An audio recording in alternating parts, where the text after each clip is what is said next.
Out of every LEGO game TT Games has ever released, one has been bashed more than any other. Some fans call it lazy, a cash grab, even the worst LEGO game of all time. But what if I told you they're all wrong? This is LEGO Indiana Jones 2, The Adventure Continues. A game that's received hate for over a decade, but this game wasn't just a sequel, it was an experiment. A strange one, a bold one, and honestly, maybe even an underrated one. Stick around, because today we're diving into what made this game so hated, what it got wrong, and what it actually got right, and why it just might deserve a second chance.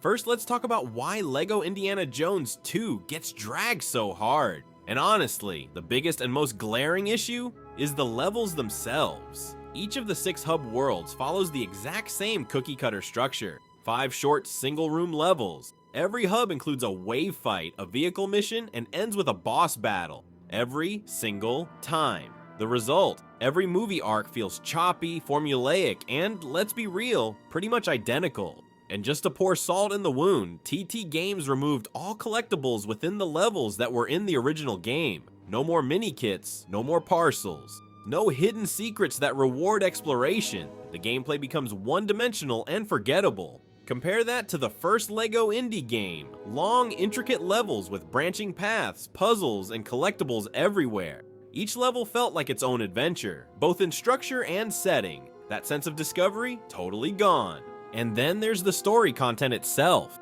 Iconic moments, gone or completely reimagined. The legendary boulder chase from Raiders, skipped completely. The dramatic bridge standoff from Temple of Doom, missing in action. And somehow, when redoing scenes from LEGO Indy 1, it's just worse. On top of all of that, Kingdom of the Crystal Skull, the most divisive film in the franchise, got 15 story levels and 3 hub worlds. Meanwhile, the original trilogy, just 5 levels per film, crammed into a single hub each. That's right, half the game is Crystal Skull, and the other half rushes through the 3 classic movies. In short, TT Games didn't just tweak the LEGO formula, they gutted it. And for a lot of fans, that change felt less like innovation, and more like regression. So, did LEGO Indiana Jones 2 get anything right?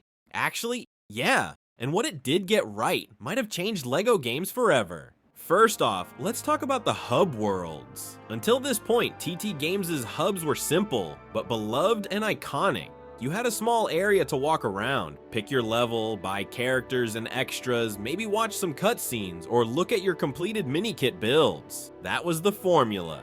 But LEGO Indiana Jones 2 made a big jump. Instead of a small area with just a few rooms, it gave you full environments to explore, each tailored to its respective movie. Each hub became a mini open world, filled with secrets, puzzles, unlockables, and surprises. You didn't just select the next level, you had to find it. And this wasn't just a cosmetic upgrade, it changed the feel of the game entirely. It encouraged exploration and made progression more engaging. This format was the prototype for what would eventually become Hogwarts in LEGO Harry Potter and Gotham in LEGO Batman 2. It was the first time a LEGO hub felt like a world, not just a glorified menu. Things like finding hidden characters, solving puzzles to unlock new missions, and navigating new areas just to continue the story. These ideas reshaped how future LEGO hubs would be designed, and in hindsight, that's a big deal. Next, let's talk replayability. Sure, the levels were short, but after completing one, you could re-enter it in an altered state.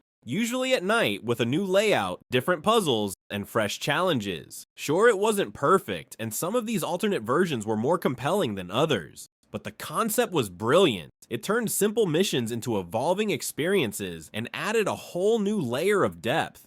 If this idea had been given more time, or was applied to richer levels, it could have become a game changer for LEGO games. Now, the level creator. LEGO Indiana Jones 2 was the first time TT Games handed players the creative reins. Using in-game assets, characters, vehicles, traps, enemies, you could build your own custom levels. And it wasn't just a gimmick, it was surprisingly deep.